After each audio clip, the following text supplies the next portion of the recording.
ஒரு சில காரியங்களை திரும்ப பெற்றுக்கொள்வதற்கு நேராக வழிகளை திறக்க எப்படி என்று சொல்லி பார்க்க போகிறோம். நாங்கள் வாசிப்போம்.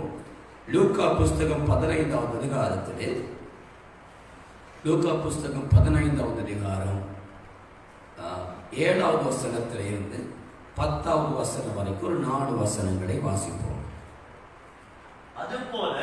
அதுபோல மனம் திரும்ப அவசியம் இல்லாத 99 நீதிமான்களை குறித்து சந்தோஷம் உண்டாயிருப்பதை பார்க்கிலும் மனம் திரும்புகிற ஒரு பாவியின் நிமித்தம் பரலோகத்தில் மிகுந்த சந்தோஷம் உண்டாயிருக்கும் என்று உங்களுக்கு சொல்லுகிறேன். அப்ப ஆண்டவர் ஒரு மனம் திரும்புகிற மனுஷனை குறித்து சந்தோஷம் இருக்கிறத தேவன் சொல்றார். அப்படின்னா ரட்சிக்கப்பட்டு கர்த்தருக்குள்ள இருக்கிறவங்களை குறித்து ஆண்டவருக்கு இருக்கிற சந்தோஷத்தை பார்க்கிலும் மனம் திரும்பாம பாவத்தில் இருக்கிற மனுஷன் கடவுள் உங்களை பயன்படுத்தி அந்த மனுஷனை மனம் திரும்ப பண்ணும் போது அந்த பாவியின் நிமித்தமாக முழு பரலோக ராஜ்யத்திலே மிகுந்த சந்தோஷம் உண்டாயிருக்குமா? ஆமென். நீதிமான்கள் எப்பொழுதும் அவரோட தான் இருக்கிறாங்க. அவருடைய பிள்ளைகள் நாங்கள் எப்பொழுதும் அவரோட இருக்கிறோம். ஆனால் அவரை அறியாமல் கோடிக்கணக்கான மக்கள் வெளியே இருக்காங்க. அதில் ஒரு ஆளை நீங்கள் இழுத்துட்டு வந்துட்டீங்கன்னா கொண்டாட்டிங்கன்னா ஆண்டவர் உங்கள் நிமித்தம் பெரிய சந்தோஷப்படுவார். ஆமென். அப்போ இந்த சம்பவத்தை தேவன் உவமையை சொல்லிவிட்டு தேவன் அதுக்கு பின்பதாக ஒரு சம்பவத்தை சொல்லுகிறார். இது முக்கியமான ஒரு காரியம், இது நமக்கு தேவையான முக்கியமான ஒரு காரியம். இந்த நாட்களிலே வாசிப்ப அன்றியும் ஒரு ஸ்திரீ 10 வெள்ளிக்காசை உடையவளாயிருந்து அதில் ஒரு வெள்ளிக்காசு காணாமல் போனால் விளக்கை கொளுத்தி வீட்டை பெருக்கி அதை கண்டுபிடிக்கும் வரைக்கும் ஜாக்கிரதையாய் தேடாமல் இருப்பாளோ? கண்டுபிடித்த பின்பு தன் சிநேகிதர்களையும் அயல் வீட்டுக்காரிகளையும் கூட வரவழைத்து காணாமல் போன வெள்ளிக்காசை கண்டுபிடித்தேன், என்னோட கூட சந்தோஷப்படுங்கள் என்பாள் அல்லவா? அதுபோல மனம் திரும்புகிற ஒரு பாவியின் நிமித்தம் தேவனுடைய தூதருக்கு முன்பாக சந்தோஷம் உண்டாயிருக்கிறது என்று உங்களுக்கு சொல்லுகிறேன். ஆமென். ஹல்லேலூயா. 8வது வசனத்திலேயும் 9வது வசனத்திலேயும் ஆண்டவர் தன்னுடைய சீசர்களுக்கு, தன்னை பின்பற்றுகிறவர்களுக்கு, இன்றைக்கு இந்த உபதேசத்தை கேட்கிற நமக்கு சேர்த்து தேவன் 2000 ஆண்டுகளுக்கு முன்பதாக எழுதின ஒரு சத்தியத்தை நாங்கள் பார்க்கிறோம். இந்த சத்தியத்திலே அவர் ஒரு மனம் திரும்புகிற ஒரு பாவி நிமித்தம் மிகுந்த சந்தோஷம் உண்டாயிருக்கும் என்று சொல்கிறார். சரி, இந்த மனம் திரும்புகிற பாவி, இந்த பாவியை மனம் திரும்ப பண்ணுகிற நபர் யார் என்பதை முதலாவது பார்க்க வேண்டும். இந்த மனம் திரும்புகிற மனிதனுக்குள் காணப்பட வேண்டியவைகள் என்ன? மனம் திரும்ப பண்ணுவதற்கு நீங்களும் நானும் எப்படி செயல்பட வேண்டும் என்பதை கவனித்து பார்க்க வேண்டும். ஒருவன் மனம் திரும்ப வேண்டும் சொன்னால் மனம் திரும்புதலை பிரசங்கிக்கிற ஒருவன் தேவை. மனம் திரும்புதலுக்கு ஏற்ற அவனை மாற்றுவதற்கு ஒரு மனிதன் தேவை. சும்மா ஒரு மனுஷன் மனம் திரும்ப மாட்டானே. அப்ப மனம் திரும்பணும்னு சொன்னா அன்னைக்கு யோவான் ஸ்நானகன் இருந்தார். மனம் திரும்புகள் பரலோக ராஜ்யம் சமீபமாயிருக்கிறது பிரசங்கம் பண்ணினார். அவர் பலத்த காரியங்களை செய்தார், பாவத்தை கண்டித்து உணர்த்தினார், மனம் திரும்புதலுக்கு ஏற்ற ஞானஸ்தானத்தை கொடுத்தார், மனம் திரும்புதலுக்கு ஏற்ற கனிகள் கொடுங்கள் என்று சொல்லி பிரசங்கித்தார், பாவத்தை கண்டித்து உணர்த்தினார். அவர் பெரிய அற்புத அடையாளம் செய்யல, அவர் நல்ல பிரசங்கம் பண்ணினார். எப்படி பிரசங்கம் பண்ணார்? கண்டிப்பான பிரசங்கம் பண்ணினார், எச்சரிப்பான பிரசங்கம் பண்ணினார், பாவங்களை கண்டித்து உணர்த்தினார். ஒரு ராஜா பாவம் செய்த போது ராஜாவே பார்த்து சொல்றார், நீ செய்தது சரியில்லை, அதனால தான் அவர் கொலை செய்யப்பட்டார், ரத்த சாட்சியாய் மரித்தார். பாவங்களை கண்டிக்கிற மனுஷனுக்கு எப்படி பிசாசு எதிர்த்து தான் நிற்பான். ஏன்னா பாவத்தை விளைவிக்கிறது சாத்தான், ஆனால் பாவத்தை எதிர்த்து நிற்கிறது பரிசுத்த ஆவியானவர். யாரை கொண்டு எதிர்த்து நிற்கிறானோ அந்த மனுஷனுக்கு எதுவுமே சத்துரு போராடுவான், மனிதர்களை தூண்டி வைப்பான், அழிக்க முற்படுவான். அதான் இன்னைக்கு அநேக பேர் பாவத்தை கண்டிக்க பயப்படுறாங்க, சபையில பேச பயப்படுறாங்க. ஏன்னா ஒரு பக்கம் ஜனங்க போயிருவாங்கன்னு பயம், ஒரு சில பிரச்சனை வந்துடும் பயம். அப்படிங்கிற ஏன் பெரிய பெரிய அற்புதம் செய்யணும், ஏன் பிசாசு விரட்டி சும்மா தேசத்துல பிரச்சனையை உண்டாக்கிறணும்? அதனால தானே பிரச்சனை. அற்புதம் செஞ்சோன்னா பிரச்சனை வருது, பிசாசு விரட்டிட்டா பிரச்சனை வருது. அப்படிலாம் ஏன் செய்யணும்? சும்மா பிரசங்கம் பண்ணியாச்சு போய்கிட்டே இருக்கணும். அப்படி போறவங்களுக்கு மத்தியில நாம் அந்த கூட்டத்தில் ஒரு ஆளா இருக்கக்கூடாது. நாம நினைக்கணும், என் ஆண்டவரை இந்த தேசம் அறியணும், இந்த தேசத்தில் இயேசுவை காணணும், வல்லமையா செயல்படணும். பிரச்சனை வருதுன்னு ஒழியக்கூடாது, போராட்டம் வருதுன்னு ஒழியக்கூடாது. ரத்த சாட்சியா கர்த்தர் மறிக்க அடைச்சிருந்தா நீ மறிச்சிட்டு போ, அது சந்தோஷப்படு.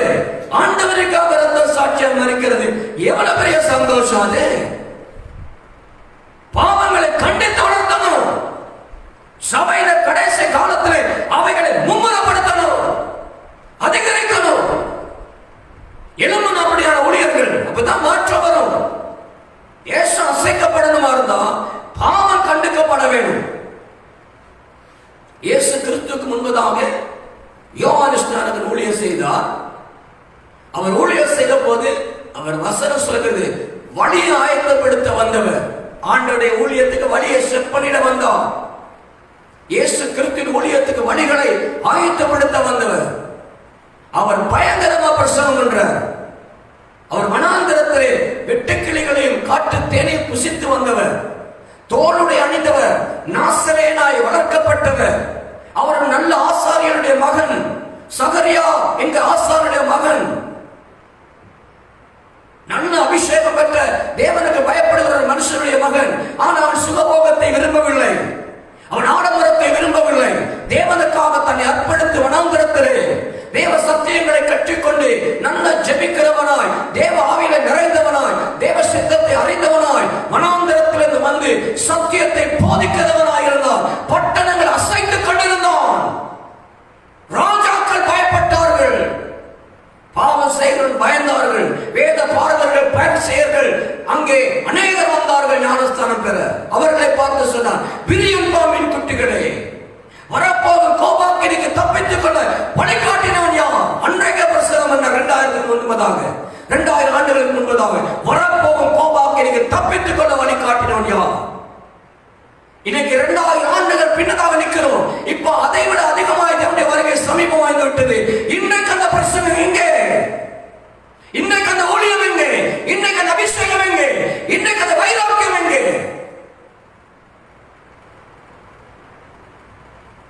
சபைகளை காணவில்லை, ஊழியர்களை காணவில்லை, தீர்க்கதரிசிகளை காணவில்லை, வைராக்கியமான காணவில்லை. இன்றைக்கு என்ன செய்து கொண்டிருக்கிறோம்? பயப்படுகிறோம். இப்படி போனா நாட்டில் பிரச்சனை வந்துடும். அந்த மத தலைவன் நமக்கு பிரச்சனையை போட்டுருவான், அரசாங்கம் பிரச்சனை போட்டுருவான், சபையை வந்து உடைச்சிருவான், இதை வந்து அடிச்சிருவான், எங்களை நொறுக்கிடுவான். உன்னை நொறுக்குனான்னு அடிச்சான சத்தியத்தை சத்தியமா பேசிட்டு செத்துவோ. வைராக்கியமான ஆண்டவருக்காக அப்படிதான் சாகணும் சொல்லி தேவன் தீர்மானிச்சா அப்படிதான் சாகணும், பிரச்சனை இல்லை. அப்படி இல்லை, உன்னை முதிர் வயது வரை கட்சி சொன்னா உன் தலைமயிரை கூட தேசத்துக்கு ஒருத்தர் ஒண்ணு பண்ண முடியாது. கர்த்தர் உன்னை பாதுகாப்பா. நம்ம அந்த தேவனை விசுவாசிச்சு ஊழியம் செய்யணும். சும்மா பயந்துகிட்டு பணத்துக்காக, பொருளுக்காக, பதவிக்காக, பட்டத்துக்காக, நமக்கு கிடைச்சிருக்க போஸ்டுக்காக அல்ல, தேவனுக்காக வைராக்கியமான கர்த்தர் எழுப்புவார். இந்த கடைசி காலத்தில் அப்படித்தான் நிற்கணும். வாழ்வது நான் அல்ல, என்னில் இயேசுவே வாழ்கிறார். அந்த வாழ்க்கை தான் வாழணும். இந்த கடைசி காலத்துல மரணமானாலும் ஜீவனானாலும் இயேசு கிறிஸ்துவுக்காய் வைராக்கியம், அந்த அன்புக்காக நிற்கணும். என்ன மாற வச்சாலும் சரி. சாத்ராக் மேஷாக் ஆபேத்நேகோ சொன்னாங்க, அவர் ராஜாவே, உம்முடைய கைக்கும் இந்த அக்கினிக்கும் என் தேவன் தப்புவிக்க வல்லவராய் இருக்கிறார். ஆனால் அவர் தப்புவித்தாலும் சரி, தப்புவிக்காது போனாலும் சரி, உம்முடைய வார்த்தைகளை இந்த விஷயத்தை நாம் கீழ்ப்படிய மாட்டோம். வைராக்கியமாய் நின்றார்கள். அதன் பின்னதாக அவரே தேவன் என்று நிரூபிக்கப்பட்டார். அதான் சத்தியம். வைராக்கியம் அடிக்கிறவனுக்காக தேவன் நிற்பார். புரிஞ்சுக்கிறத. இன்னைக்கு நம்ம அந்த வைராக்கியத்தை இழந்து ஏதோ மந்தமான நிலைமையில போயிட்டு ஆரம்ப அபிஷேகத்தை இழந்து ஆரம்ப அழைப்பின் தரிசனங்களை மறந்து இன்னைக்கு நமக்குன்னு ஒரு திட்டத்தை வகுத்துக் கொண்டு நமக்கு சுகபோகமா சரியா படுற வாழ்க்கைகளை புரிஞ்சுக்கிட்டு நமக்கு ஏற்ற ஒரு வழியை அமைச்சுக்கிட்டு நமக்கு ஏற்ற மாதிரி சூழல் அமைச்சுக்கிட்டு ஓட பார்க்கிறோம். அந்த சூழ்நிலை மாறணும். அதனால நிறைய இழந்துட்டாங்க. நிறைய பேர் இழந்துட்டாங்க. நிறைய நன்மைகளை இழந்துட்டாங்க. அந்த இழந்து போனதை பத்தி யோசனை கிடையாது.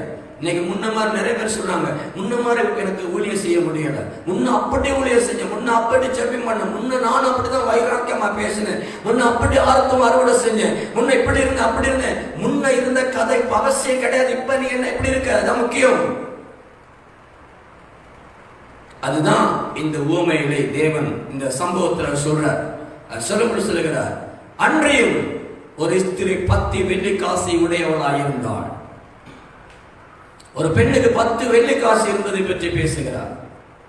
என் அன்பு தேவனுடைய பிள்ளையே, நீ ரட்சிக்கப்பட்ட ஆரம்பத்திலே தேவன் உன்னோடு இடைப்பட்ட போது உனக்கு என்ன குறைவா இருந்தது? அபிஷேகத்தில் குறைவு இருந்ததா? தேவனுடைய பிரசவத்தில் குறைவு இருந்ததா? அவருடைய வல்லமையான சத்தத்தை கேட்கிறது குறைவா இருந்ததா? அன்னைக்கு ஆத்ம பாரத்தில் குறைவு இருந்ததா? தேவனை பயன்படுத்துகிற விதத்தில் குறைவு இருந்ததா? அன்னைக்கு உனக்கு எண்ணத்தில் ஆவியில குறை வைத்திருந்தா?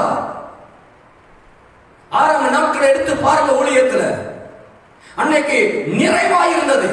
அது மட்டுமல்ல, அன்னைக்கு நீங்க என்ன செஞ்சீங்கன்னா இன்னும் சம்பாதிக்கணும், இன்னும் ஆவியில பலப்படணும், இன்னும் புதிய வரங்களை பெறணும், இன்னும் ஆண்டவருக்கு வைராக்கியம் இருக்கணும், இன்னும் ஊழியம் செய்யணும். அன்னைக்கு உங்களே வெறுத்து தேவ பிரசன்னத்துக்காய் வாஞ்சித்து தேடினீர்கள், வாஞ்சியோடு ஓடினீர்கள், வைராக்கியமா ஓடினீர்கள், இரவுகளை பகலாக்கி ஜெபித்தீங்க. அன்னைக்கு யாரும் ஜெபிக்க சொல்லல. அன்னைக்கு ஏதோ ஜெபிக்க சொல்லியிருந்தாலும் நீங்க அதிகமா ஜெபிப்பீங்க. 1 மணிக்கு 2 மணிக்கு இரவெல்லாம் உட்கார்ந்துருந்தா கூட தூக்கம் வராது. அப்படி ஒரு ஜெபம். பைபிள் எத்தனை அதிகாரம் வாசிச்சாலும் அவ்வளவு சந்தோஷமா இருக்கும். காலையில் எழுமனோன்னு நல்ல ஃப்ரெஷ்ஷா உற்சாகமா போவீங்க. அன்னைக்கு சாப்பாட்டுக்கு முக்கியத்துவம் கொடுக்காம ஊழியத்துக்கும் தேவத்திட்டத்துக்கு முக்கியத்துவம் கொடுத்தீங்க. பணத்துக்கு முக்கியத்துவம் கொடுக்கல, தொழிலுக்கு முக்கியத்துவம் கொடுக்கல, உங்க வாழ்க்கைக்கு முக்கியத்துவம் கொடுக்கல, உங்க தேவைகளுக்கு முக்கியத்துவம் கொடுக்கல. ஊழியம் ஊழியம் ஊழியம் கர்த்தருக்கு முக்கியத்துவம் கொடுத்து ஓடுனீங்க. ஆண்டவருடைய வருகைக்கு முன் நான் சாக முதல்ல ஆண்டவருக்காக ஏதாவது செஞ்சிடணும் அப்படி ஒரு துடிப்பு இருந்தது, ஒரு வைராக்கியம் இருந்தது, ஒரு அர்ப்பணிப்பு இருந்தது. அன்னைக்கு எல்லாம் இருந்ததை போல ஒரு நிறைவு. எனக்கு எல்லா வரங்கள், எல்லா தாளந்துகள் தேவன் எனக்குள் எல்லாம் வைத்திருக்கிறார், என் தேவன் என்னோடு இருக்கிறார், அந்த உணர்வு பூர்வமான துடிப்பு இருந்தது. அன்னைக்கு எனக்கு இந்த விசுவாசம் பலமானது, அன்றைக்கு எனக்கு இந்த வைராக்கியம் பலமானது. அன்றைக்கு எந்த பயமும் இல்லை, எந்த திகிலும் இல்லை, எந்த கவலையும் இல்லை, எந்த சூழ்நிலைக்கும் முகம் கொடுக்கக்கூடிய பலசாலியாய் நின்றேன். அப்படி ஒரு வைராக்கியத்தோட எழுமின நாம அந்த 10 வெள்ளிக்காசு மாறி வச்சிருந்தோம். 10 வெள்ளிக்காசு இருந்தது, நிறைவா இருந்தது. 10 தான் நிறைவு, ஒரு முழுமையா இருந்தது. அன்னைக்கு ஒரு திருப்தி இருந்தது, அன்னைக்கு ஒரு சந்தோஷம் இருந்தது, அன்னைக்கு ஒரு உற்சாகம் இருந்தது. அப்படி இருந்தோம், நின்றுட்டு இருந்தோம் ஆண்டவருக்காக. ஹல்லேலூயா. எனக்கு அப்ப பசி வராது, எனக்கு அப்ப தூக்கம் வராது. அப்ப என் ஆண்டவருக்காக செய்யணும். ஏழைகளுக்கு இறங்கினேன், நல்லா கொடுத்தேன், ஊழியத்தை உற்சாகமா செஞ்சேன், சொல்ற நேரத்தோட முன்னுக்கு போயிட்டு நிற்பேன், ஆண்டவருக்காக செய்யணும். ஒவ்வொரு அவ்வளவு உற்சாகமா செஞ்சுட்டு இருந்தேன். ஆனா இந்த 10 வெள்ளிக்காசு காலப்போக்கில் நான் அதை சரியா பாதுகாக்காம போயிட்டேன், அதை சரியா பராமரிக்காம போயிட்டேன், அதை ஒழுங்கான இடத்துல வைக்காம போயிட்டேன். காலப்போக்கில் என்ன நடந்துச்சு சொன்னா, அந்த வெள்ளிக்காசை நான் சரியான இடத்துல வச்சு சரியான நேரத்தில் சரியா பயன்படுத்தாததுனால, சரியா அதை உபயோகிக்காதனால அது என் கையில இருந்து, என் வாழ்க்கையிலிருந்து ஒன்னு தவறி காணாம போயிடுச்சு. இன்னைக்கு 10 காணாம போயிட்டு உட்கார்ந்து இருக்கவங்க இருக்காங்க. ஒண்ணுமே இல்லாம 10 இல்லாம ஆக்கிட்டு, 5 இல்லாம ஆக்கிட்டு இருக்கேங்கிறாங்க. ஒரு சிலர் 2 3 அப்படி தாளத்தை இல்லாமக்கிட்டு அதெல்லாம் இல்லாம போயிடுச்சு, இப்ப எனக்கு ஒன்றும் செய்ய முடியாது அப்படின்னு மற்றதையும் சேர்த்து சும்மா வச்சுக்கிட்டு இருக்காங்க. தேவன் கொடுத்த கிருபையின் தாளந்துகள் அது பொன்னை வெள்ளியை போல. தேவன் கொடுத்த தாளந்துகள், கிருபை வரங்கள், வெளிப்பாடுகள், தரிசனங்கள், ஆவின் வரங்கள் 9, ஞானத்தை போதிக்கும் வசனம், அறிவை உணர்த்தும் வசனம், தீர்க்க தரிசன வசனம், அற்புத அடையாளம் செய்யும் சக்தி, ஆவிகளை பகுத்தறிகிற வல்லமை. ஒவ்வொரு வரங்களா கொடுத்து கொடுத்து எத்தனையோ வரம் இருந்துச்சு, இப்ப ஒன்னையும் காணும். 1 இருந்துச்சு, 2 இருந்துச்சு, 3 இருந்துச்சு, 5 வருஷம் சொல்ல 10 இருந்துச்சு, என்ன ஒன்னையும் காணும். இன்னைக்கு நிறைய அந்த ஆரம்பத்தில் பெற்றுக்கொண்ட அபிஷேகத்தை அசதியாய் சோர்வாய் காலப்போக்கில் தன் தேவைகளுக்காக, உலகத்தின் ஆடம்பரத்துக்காக, பெருமைக்காக, ஆணவத்துக்காக, சுயநலங்களுக்காக, மேட்டுமைகளுக்காக சுயமாய் பயன்படுத்த ஆரம்பித்த போது அந்த ஒவ்வொரு தாளந்தும் புதைக்கப்பட்டு விட்டது, மறைக்கப்பட்டு விட்டது. அந்த மண்ணு, அந்த உலகத்தின் காரியங்கள் அவைகளை மூடிவிட்டது. அதான் சொன்னார், விளக்கை கொளுத்தி மரக்காலுக்கு அடியில வைக்காமல் மரக்காலுக்கு மேலே வைக்க வேண்டும். இன்னைக்கு உலகத்தில் இருக்கிறவைகள் தான் இந்த மரக்கால்கள். இவைகள் வந்து அந்த வெளிச்சம் பிரகாசிக்க விடாதபடிக்கு உன் வாழ்க்கையில் வந்து மூடிக்கொண்டு இருக்கிறது. ஆமென். 10 வெள்ளிக்காசை எடுத்து ஆரம்பத்தில் நம்பி கொடுத்தார். இவன் எனக்காக உண்மையா ஊழியம் செய்வான், எனக்காக வைராக்கியமா இருப்பான், இவன் எனக்காக தியாகமா இருப்பான், எனக்காக ஓடுவான், அப்படி நம்பி கொடுத்தார் ஆண்டவர். ஆனா காலப்போக்கிலே அநேக இந்த ஸ்திரீ ஒன்னதான் காரணமாக்கிட்டா. இன்னைக்கு எத்தனையோ பேர் எத்தனையோ காரணமாக்கிட்டு உட்கார்ந்து இருக்கோம். அதை குறித்து உணர்வு கூட இல்லாம இருக்கிறாங்க. உணர்வே இல்லை, நினைவே இல்லை. இருந்துச்சா, முன்ன இருந்துச்சு அப்படின்னு கேட்டா மட்டும் ஏதோ பழசு இருந்த மாதிரி சொல்றாங்க. ஆமா, மறந்துட்டாங்க, மறக்கிறாங்க, செய்ய முடியலைங்கிறாங்க. முடியல, சரீரம் விட்டு கொடுக்க மாட்டேங்குது, என் சிந்தனை விட்டு கொடுக்க மாட்டுது, என் குடும்பம் விட்டு கொடுக்க மாட்டுது, ஊழியத்தை எனக்கு விட்டு கொடுக்க மாட்டாங்க, இதுல எனக்கு செய்ய முடியல. எத்தனையோ காரணங்களை சொல்றீங்க. ஆனா நீங்க காரணத்தை சொல்லிக்கிட்டு இருக்கிறது அல்ல இன்றைய தேவை. இந்த பெண், இந்த ஸ்திரீ என்ன செய்யறா? காணாமல் போன அந்த வெள்ளிக்காசை அவள் காரணம் சொல்லி, நான் கொஞ்சம் அசதியா இருந்துட்டேன், நான் கொஞ்சம் கவனம் இல்லாம இருந்துட்டேன், நான் கொஞ்சம் அதை பத்திரப்படுத்தாம போயிட்டேன், அதனால காணாம போயிடுச்சு அப்படின்னு சொல்லிக்கிட்டு சும்மா இருக்காம அவள் செய்யற 3 காரியத்தை நம்ம வாழ்க்கையில செஞ்ச மாதிரிதா வெள்ளி காசுல அந்த வெள்ளி காசு கிடைச்ச மாதிரி உன் வாழ்க்கையில தேவன் திரும்ப எல்லாத்தையும் தருவார். என்ன முதலாவது காரியம்? அதுல ஒரு வெள்ளி காசு காணாமல் போன அந்த வெள்ளிக்காசு 10 வெள்ளிக்காசு உடையவர் இருந்து அதில் ஒரு வெள்ளிக்காசு காணாமல் போனால் விளக்கை கொளுத்தி, முதலாவது செய்கிற காரியம் விளக்கை கொளுத்துகிறார். முதல் காரியம் தான். 3 காரியங்கள் சொல்றேன். முதல் காரியம் விளக்கை கொளுத்தி, இரண்டாவது வீட்டை பெருக்கி, அதை கண்டுபிடிக்கும் வரைக்கும் அதை கண்டுபிடிக்கும் வரைக்கும், அதை பெற்றுக்கொள்ளும் வரைக்கும், அதை திரும்ப கைப்பற்றும் வரைக்கும் ஜாக்கிரதையாய் தேடாமல் இருப்பாளோ. 3 காரியம் மிக முக்கியமானது.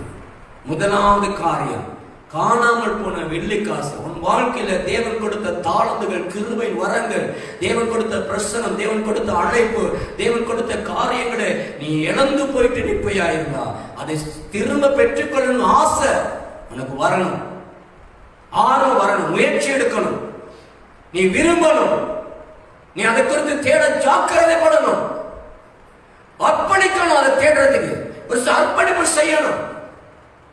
இல்ல நம்ம உட்காந்துட்டு அது அப்ப இருந்துச்சு இப்ப இல்ல, முன்ன நான் இப்படித்தான் ஊழியம் செஞ்சேன், நீங்களாம் என்ன ஊழியம் செய்றீங்க, நாங்கெல்லாம் அந்த காலத்துல அப்படி ஊழியம் செஞ்சோம். இங்க பாருங்க, அப்ப செஞ்ச ஊழியம் இப்ப அவசியம் கிடையாது. இப்ப என்ன செய்றீங்க அதுதான் முக்கியம். ஏன் அப்ப செஞ்சால்தான் இப்ப நீங்க இருக்கீங்க? ஏன் அந்த அன்னைக்கு பாவிச்ச தேவன் தான் இன்னைக்கு உங்களோட இருக்கிறாரு? ஏன் அவர் அன்னைக்கு மட்டும்தான் உங்களை பாவிச்சாரா, இப்ப பாவிக்க மாட்டாரா? பாவிப்பாரு. முதிர் வயதிலையும் கர்த்தருடைய ஆலயத்தில் நடப்பட்டவர்கள் முதிர் வயதிலும் கனி தந்து பசுமையும் புஷ்டியுமாயிருப்பார்கள். நீ சாகு வரைக்கும் பாவிப்பார் ஆண்டவர். பாருங்க, நான் ஒரு வசனங்களுக்கு காண்பிக்கணும் பாருங்க. எலிசா வந்துட்டு வியாதிப்பட்டு செத்து போயிட்டார். சரியா? எலிசா வியாதிப்பட்டு அவர் மரிச்சு போறார். மரித்து போன பின்பதாக எலிசாவை கொண்டு போய் அடக்கம் பண்ணிடுறாங்க. அங்கே 2 ராஜாக்கள் புஸ்தகத்துல 13வது அதிகாரத்திலே 20வது வசனம் சொல்லுகிறது, எலிசா மரணம் அடைந்தான், அவனை அடக்கம் பண்ணினார்கள். மறு வருஷத்திலே மோவாபியர் தண்டு தேசத்தின் மேல் எழுந்து தேசத்திலே வந்தது. அப்போ எலியா அடக்கம் பண்ண பிறகு எலிசா மரிச்சு 1 வருஷமான பிறகு அங்கே மோவாபியர் இஸ்ரவேலர்களுக்கு விரோதமாக யுத்தம் பண்ண வந்துட்டாங்க. இந்த யுத்தம் பண்ண வரும்போது இவர்கள் இன்னும் அவங்களை சரியா பார்க்கல வந்திருக்காங்கிறது. அப்ப என்ன செய்யறாங்கன்னா, ஒரு மனுஷன் அந்த காலத்துல பாருங்க 21 வசனம், அப்பொழுது அவர்கள் ஒரு மனுஷனை அடக்கம் பண்ண போகையில் அந்த தண்டை கண்டு, அப்போ அந்த 1 வருஷம் எலிசா செத்து 1 வருஷம் அடக்கம் பண்ணியாச்சு. மோவாபியர்கள் யுத்தம் பண்ண வந்துட்டாங்க. அந்த நாட்டில் இஸ்ரவேல்ல ஒருத்தர் மரிச்சு போறான். மரிச்சு போகும்போது அந்த மனுஷனை அடக்கம் பண்ணும்படி கொண்டு போறாங்க. கொண்டு போகும்போது அந்த மோவாபியர்கள் தண்டு அந்த சேனை வந்திருக்கிறதை காண்கிறார்கள். கண்டபோது அந்த மனுஷனை எலிசாவின் கல்லறையில் போட்டார்கள். அப்ப என்ன அடக்கம் பண்ண கொண்டு போகும்போது அவன் என்ன செஞ்சிட்டாங்க, அந்த மோவாபியர் வந்திருக்கிறதுனால அவங்க மேல பயந்து இவங்க கொண்டு போயிட்டு அடக்கம் பண்ண வேண்டிய இடத்துல அடக்கம் பண்ணாம அங்க எலிசாவின் கல்லறை பக்கத்தில் இருக்கிறத பார்த்து அந்த கல்லறைக்குள்ளே அந்த கல்லறையிலே போட்டார்கள். அந்த மனுஷன் அந்த கல்லறையில போட்டார்கள். போட்ட போது அந்த மனுஷனின் பிரேதம் அதிலே விழுந்து எலிசாவின் எலும்பு கூடுகளின் மேல் பட்ட போது அந்த மனுஷன் உயிரோடு தன் கால்களை ஊன்றி எழுந்திருந்தான். ஹல்லேலூயா! தேவ மனிதர்கள் செத்தாலும் பேசுவார்கள், செத்தாலும் தேவன் அவர்களை எலும்ப வச்சு அற்புதம் சில செஞ்சுட்டு போயிடுவார். பாத்தீங்களா? நம்ம உயிரோடு இருந்துகிட்டே சொல்றோம், அதெல்லாம் முன்ன இப்ப முடியல. எலிசா செத்து 1 வருஷம், சரீரம் எல்லாம் கரைஞ்சி எலும்பு கூட மட்டும்தான் இருக்குது. ஆனா கர்த்தர் என்ன செஞ்சாரு, எலிசாவின் எலும்பு கூட பட்ட அந்த மனுஷனை ஆண்டவர் என்ன செஞ்சிட்டாரு, உயிர்ப்பிச்சிட்டாரு. ஹல்லேலூயா! இன்னைக்கு செத்து கிடக்கிற ஒண்ண உன் வாழ்க்கையை வச்சு அநேகர் உயிர்ப்பிக்க ஆண்டவர் முடியும். என்ன ஆண்டவர் கொண்டு வல்லமையான காரியத்தை செய்வார். முடியாதுன்னு சொல்லாது. நீ ஒரு காரியம் செய், இழந்ததை திரும்ப பெற்றுக்கொள்ள வேண்டும் வாஞ்சியோடு அதை தேட முற்படு. தேவன் திரும்ப தருவார், எழுப்புவார். திரும்ப அந்த வேலையில அவர் ஜாக்கிரதையாக அவர் தேடுறதுக்கு முதல் காரியம் செய்யற என்னன்னா, விளக்கை கொளுத்தினான். விளக்கை கொளுத்தணும். முத என்ன செய்ய சொன்னா, நீ இழந்ததை திரும்ப பெறணுமா இருந்தா விளக்கை கொளுத்த வேண்டும். விளக்கு என்பதற்கு 2 விதமான அர்த்தங்கள் சொல்லலாம். கர்த்தருடைய வார்த்தையை என் கால்களுக்கு தீபமாய் இருக்கிறது. தேவனே, உம்முடைய வசனமே என் கால்களுக்கு தீபம். அப்ப ஆண்டவருடைய வசனம் நம்முடைய ரட்சிக்கப்பட்ட வாழ்க்கைக்கு வெளிச்சம் கொடுக்கிறது. அப்ப ஆண்டவருடைய வசனத்தினாலதான் நான் விழுந்த இடத்தை, காணாமல் போன இடத்தை, என் வாழ்க்கையில நஷ்டப்பட்ட இடத்தை கண்டுபிடிக்க முடியும். அப்ப நான் வசனத்துக்குள்ள திரும்பணும், வார்த்தைக்குள்ள என்ன வைக்கணும், வார்த்தையில ஒப்பிடணும், வார்த்தைக்குள்ள கொண்டு போகணும். தேவனே, என் வாழ்க்கையை சுத்தம் பண்ணும், உம்முடைய வெளிச்சத்திலே நான் நடக்க பண்ணும், உம்முடைய பிரகாசத்தை எனக்கு தாரும். நான் எந்த இடத்துல வார்த்தையில மீறி என் வாழ்க்கை இருளாக காரணம் என்ன, எந்த பாவம், எந்த அக்கிரமம், நீ கொடுத்தவைகளை இழந்து போகும் காரணம் என்று சொல்லி வசனத்தை, உபதேசத்தை கேட்டு என்னை சீர்படுத்தணும். முதலாவது தேவனுடைய வார்த்தைக்குள்ள திரும்பணும். இதான் வெளிப்படுத்தல் சொல்லுகிறது. நீ இன்ன நிலமென்று விழுந்தாய் என்று சொல்லி நினைத்து அந்த இடத்தை விட்டு எழுந்து நீ ஆதியில செய்த கிரிகளை செய்வாயாக. விழுந்த இடத்தை பார். அந்த விழுந்த இடத்தை பார்க்கணுமா இருந்தா வசனத்தோட போகணும், கர்த்தர் பேசுற வார்த்தையோட ஒப்பிடணும்.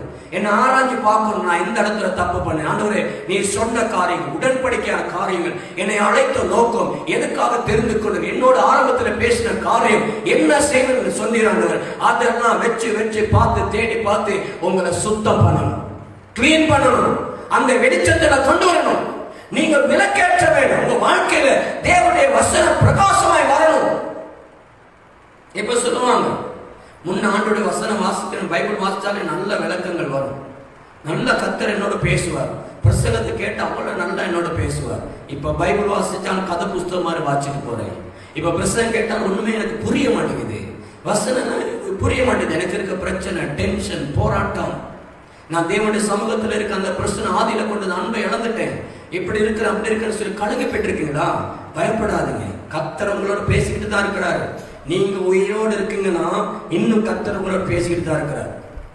ஒண்ணு புரிஞ்சுக்கிறங்க, யார் யாரோ ஊழியக்காரனை வச்சு அல்லது வேத வசனங்களை வச்சு வாக்கு தத்தங்களை வச்சு உங்களுக்கு ஒவ்வொரு நாளும் சத்தம் கேட்குதுன்னா தேவன் இன்னும் உங்களை நேசிக்கிறார், உங்களோட பேசிக்கிட்டு இருக்கிற காரணம் என்னன்னா, ஆதியிலே கொண்டிருந்த அன்பின் அந்த அபிஷேகத்துக்குள்ள திரும்ப பயன்படுத்தப்பட வேண்டும். திரும்ப அந்த வல்லமை வரங்கள் செயல்பட வேண்டும். உங்களை அழைத்த நோக்கம் செயல்பட வேண்டும். தேவன் அழைத்த திட்டம் நிறைவேற்றப்படுவதற்காகத்தான் பேசிட்டு இருக்கிறார். உங்க வேலை இன்னும் முடியாதனால தான் நீங்க உயிரோட இருக்கிறீங்க. உங்க வேலை முடிஞ்சிருச்சுன்னா கர்த்தர் வைக்க மாட்டாரு. புரிஞ்சுக்கிறீங்க? வேலை முடியல, உங்களுக்குரிய வேலை இன்னும் இருக்கிறது, அதனால உயிரோட இருக்கிறீங்க. புரிஞ்சுக்கிறீங்க? உங்களை உயிரோட வச்சிருக்காருன்னா இன்னும் உங்க வேலை முடியல. வேலை முடிஞ்ச நிறைய பரிசுத்தவான்கள் எடுத்துட்டாரு. அண்மையில நாம் கேள்விப்பட்டோம், பாஸ்டர் போல் அமைச்ச உலகத்துக்கு பெரிய சபை வேலை முடிச்சு எடுத்துட்டாரு. டிபி ஜோஸ்வா வேலை முடிச்சு எடுத்துட்டாரு. எவ்வளவு பரிசுத்தவான்கள், பேர் பெற்ற பரிசுத்தவான்கள் எடுத்துட்டாரு. வேலை முடிஞ்சு எடுத்துட்டாரு. வேலை முடிஞ்ச பரிசுத்தவானால வைக்க மாட்டேன், எடுத்துருவாரு. உங்களை இன்னும் உயிரோட வச்சிருக்காருன்னா உங்க வேலை இன்னும் முடியலங்கிறது அடையாளம். நீங்க காணாமாக்கிட்டு ஐயோ இழந்துட்டு போயிருக்கேன் ஆண்டவரே அப்படி சொல்லிட்டு இருக்காம உங்க தாளந்த நீங்க தேடி எடுக்கிறது ஜாக்கிரதை பற்றுங்க. நீங்க விழுத்தெலும்புங்க, வசனத்துல உங்களை வாழ வைங்க, தேவ சமூகத்துல ஒப்புரவாகுங்க. தேவனோடு கிட்டே சேருங்க, வார்த்தையை பிடிங்க, ஊக்கமா செவிங்க. திரும்ப கர்த்தர் எழுப்புவா. புரிஞ்சுக்கொள்ளுங்க. நம்ம மற்றவனையே பார்த்துக்கிட்டு அவன் இப்படி பாவிக்கப்படுறான், இவன் இப்படி பாவிக்கிறான், அவன் பாவி, இவன் அப்படி நியாயம் தீர்க்கிறது எங்க வேலை இல்ல. எங்களுக்கு அந்த ஊழியத்தை கர்த்தர் கொடுக்கல. பழி வாங்குறது என் வேலை அல்ல. என் வேலை கர்த்தருடைய திராட்சை தோட்டத்திலே வேலை செய்வது. அவர் கொடுத்த வேலை, எனக்கு இருக்க வேலையை நான் செஞ்சுட்டு போறது. ஜாக்கிரதையா இருங்க. அவசியம் இல்லாத வேலைகளுக்கு தலையிட்டுக் கொண்டு நாட்களையும் வீணாக்கி கொண்டிருக்காதீங்க. விசுவாசத்துக்குள்ள மனம் திரும்புங்க. கர்த்தர் உங்களை திரும்ப பாவிப்பார், இழந்ததை திரும்ப தருவார். அப்ப விளக்க கொளுத்தணும். விளக்க கொளுத்துறதுக்கு இன்னொரு காரியம் இருக்கு. விளக்க கொளுத்த 3 காரியம் தேவை. என்னென்ன தேவை? முதல்ல ஒரு விளக்கு, ஒரு பாத்திரம் தேவை. சிட்டி ஒரு விளக்கு தேவை. அப்ப நீங்க தேவை. முதல்ல உங்களை அர்ப்பணிக்கணும். மண்ணினாலே செய்யப்பட்ட விளக்கு சிட்டின்னு சொல்லுவாங்க, இருக்கு, அதுதான் விளக்கு. சரியா? அதுக்கு பிறகுதான் உலோகங்களை உண்டாக்கி இருக்கிறாங்க. முதல்ல மண்ணில தான் உண்டாக்குனாங்க. அப்ப இந்த விளக்கு மண்ணினால் உருவாக்கப்பட்ட ஒரு விளக்கு. நானும் நீங்களும் தான் மண்ணினால் உருவாக்கப்பட்ட விளக்கு. இந்த விளக்குக்கு இன்னொரு 3 காரியம் தேவை.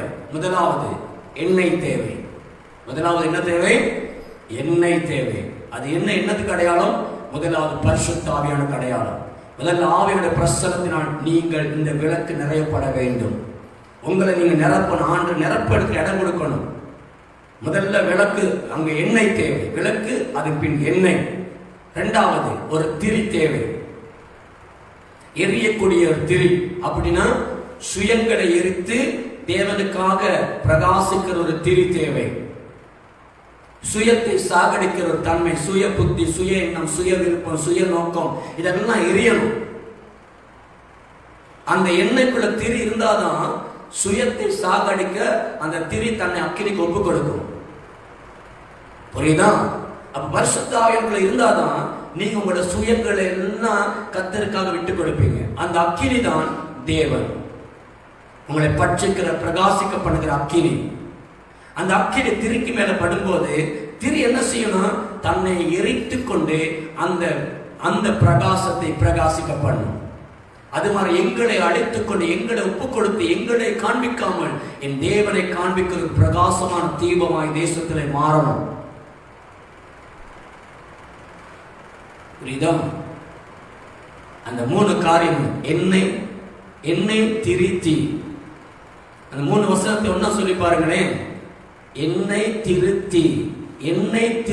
அப்படின்னா எண்ணெய் திருத்தினா மத்த பிரகாசம் வந்து, எண்ணெய் திருத்தாத வரைக்கும் பிரகாசிக்க முடியாது. என்னை திருத்தி, என்னை திருத்தி அப்படின்னா என்னை திருத்தணும். அதான் என்னை திருத்தி. இந்த 3 வசனத்தை ஒன்னா பேசுனா என்னை திருத்துறதுக்கு அடையாளம். என்னை ஒப்பு கொடுத்து சொன்னா தேவன் பிரகாசிப்பார், தேவனுடைய வல்லமை வெளிப்படும்.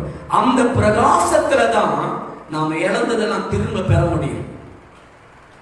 அப்ப முதலாவது என் வாழ்க்கையில விலக்கேற்றப்பட வேண்டும். இரண்டாவது வீட்டை பெருக்க வேண்டும்.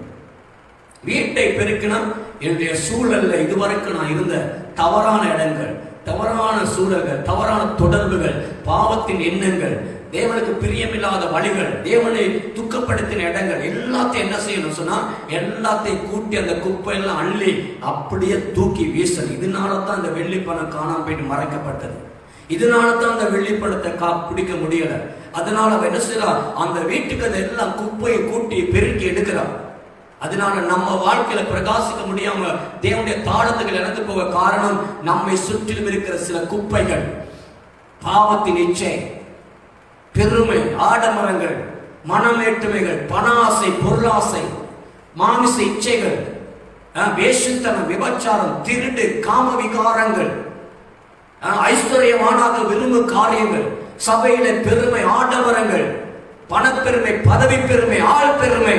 நான் பெரிய சபை, எனக்கு அழகான சபை, நான் கட்டிட்டு நீ எல்லாம் இன்னொரு வருஷம் கட்டு, இதெல்லாம் விட்டு போடுங்க. இதெல்லாம் நம்முடைய தாளத்துகளை மறைக்கிற குப்பைகள். இவனெல்லாம் கூட்டணும், சுத்தி இருக்கிறதெல்லாம் கூட்டணும். பாருங்க எங்கெங்க மூளை முட்டுக்கெல்லாம் கூட்டுங்க, எங்கெல்லாம் ஒளிஞ்சிருக்கோ, எந்த இடத்துல கூட்டாம இருக்க எல்லாம் கூட்டி எடுங்க வெளியே. உங்க வாழ்க்கை ஆராய்ச்சி பார்த்து எல்லா குப்பையை கூட்டி அலசி எடுங்க எல்லாத்தையும் வெளியே. இன்னைக்கு எல்லாம் எரிக்கப்படணும். இனி வர நாட்கள் குப்பையெல்லாம் எரிக்கணும், அழிக்கணும். இந்த குப்பைகள் உள்ள இருக்கும் வரைக்கும் வெள்ளி பணம் வராது. வெள்ளி பணம் வரணுமா, அந்த குப்பையை போட்டு எரிக்கணும். சுயத்தை சாகடித்தால் சுகமாய் வாழ்ந்திடலாம். பேர்ப்புகள் எல்லாமே இயேசுவின் நாமத்துக்கே. கொடுத்திடு கர்த்தருக்காய், குறைவின்றி உன்னை காத்திடுவார். உன்னையை வெறுத்து விட்டால் ஊழியம் செய்திடலாம். நம்மை நாம் வெறுக்காட்டி ஊழியம் செய்ய முடியாது. நம்ம வாழ்க்கையில் இருக்க எல்லா குப்பையும் கூட்டணும். புரிஞ்சுக்கிறீங்க? கூட்டக்கூடிய மனுஷனாய், பெருக்கக்கூடிய மனுஷனாய் நாம் எங்களை அர்ப்பணிக்கணும். ஆண்டவரே, என்னுடைய கண், என்னுடைய சிந்தனை, என்னுடைய இருதயம், என்னுடைய செவிகள், என்னுடைய வாய், என்னுடைய கைகள், கால்கள், என் அவயவங்கள், ஆண்டவரே உம்மை துக்கப்படுத்தின அத்தனை பாவங்களை மன்னியும், என்னை மன்னியும் ஆண்டவரே.